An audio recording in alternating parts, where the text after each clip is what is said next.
So you want to know more about what players think about the dying MMORPG, do you?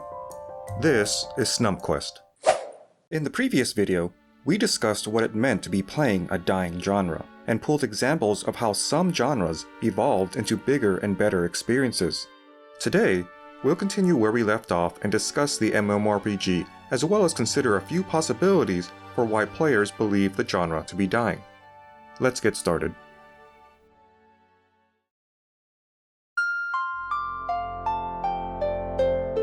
Previously, in order to examine the current demand for MMORPGs, we considered how new MMORPGs still exist today, with massive crowds lining up to experience the latest and greatest adventure that developers have to offer.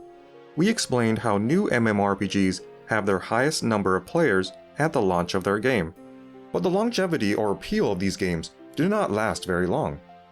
We can quickly see how the large audience that these games draw in seems to fade just months after the release. So what does this say about the demand for the MMORPG genre? And is it profitable for companies to continue making these types of games?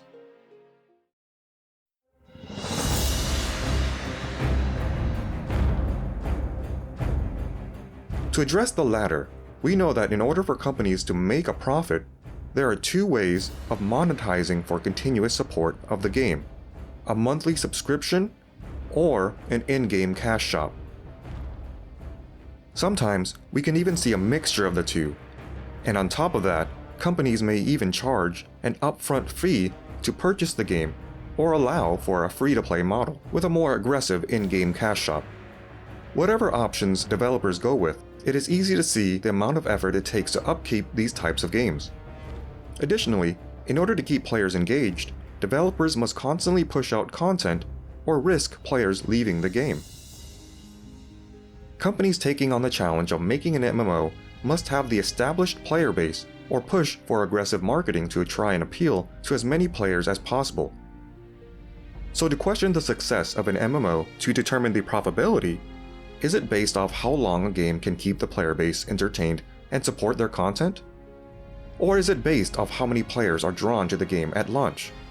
Or is it positive public opinion that critics and the community have to say about their game? I believe all are responsible for a successful MMO. Upkeeping a player base for continued support means for consistent revenue for the developers. A large crowd at launch shows interest in the game, and positive publicity can draw in players who are on the fence about joining in. So, developers must nail all three criteria in order to see any profit from their efforts. But it's interesting to see how demand for the genre is still high with the launch of a few newer MMOs. And like I mentioned previously, lack of demand should be the indicator for a dying genre, but it is clearly not the case for the MMORPG. So, if demand isn't what fans are referring to when they claim for their favorite genre to be dying, what is it do they mean? There are different opinions in the MMORPG community as to why we believe the genre is dying. But what are these opinions? There are many subjective views as to explain the reason for the decline of the MMORPG genre, but there are also a few objective reasons as well. Are some referring to the objective state of MMOs and the lack of development for them? Or are some referring to MMOs in general and how they're no longer a popular genre for the general public? Are fans of the genre no longer interested and found other games to occupy their time? For those who play MMORPGs, are we clinging onto the idea that one day our favorite genre will get a revitalization and have the state of the game become what it used to be, perhaps to relive the good memories we have of them? Let's answer these questions one by one.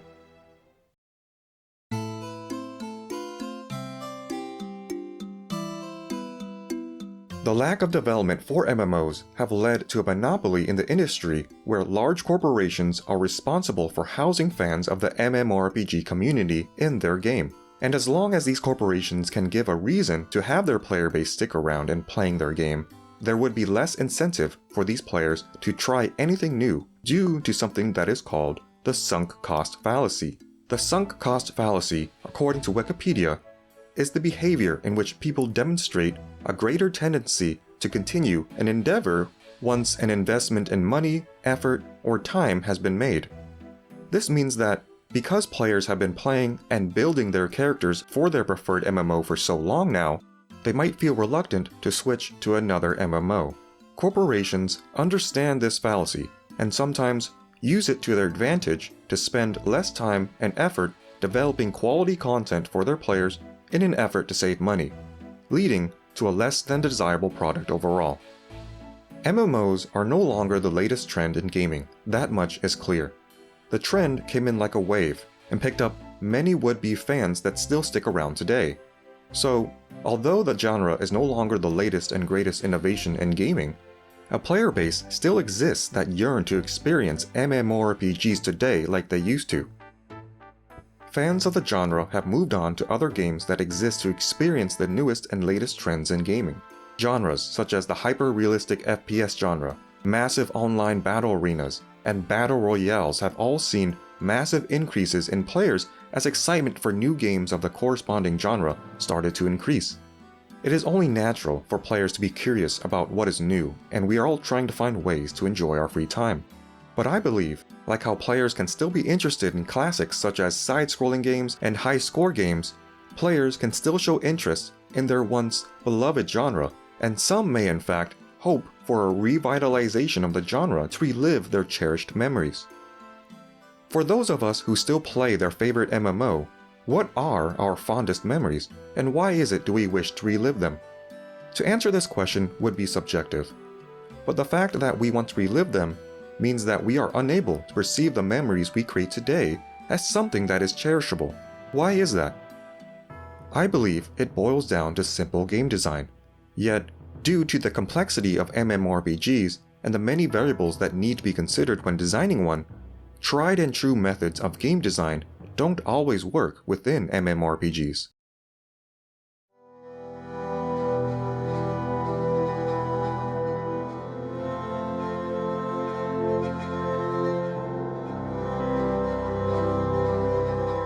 Other game design decisions have been made to revolve solely around corporate profits. These decisions have been made to support the developers and the company to keep the game up and running. However, the general attitude players have toward these decisions have been less than favorable, and this collective agreement could explain why we believe the MMORPG to be worse off today, and why forming new fond memories to be more difficult.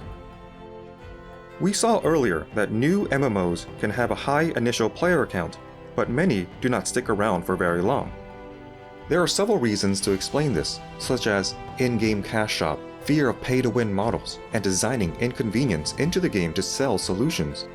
Aside from manipulative monetization tactics, other reasons could be that the game didn't meet expectations, and these expectations come from previous games of the genre, or promises that the developers made during development but failed to deliver. All of which draw players away from MMORPGs, leave them with a poor impression of the game, or eventually cause them to stop playing altogether.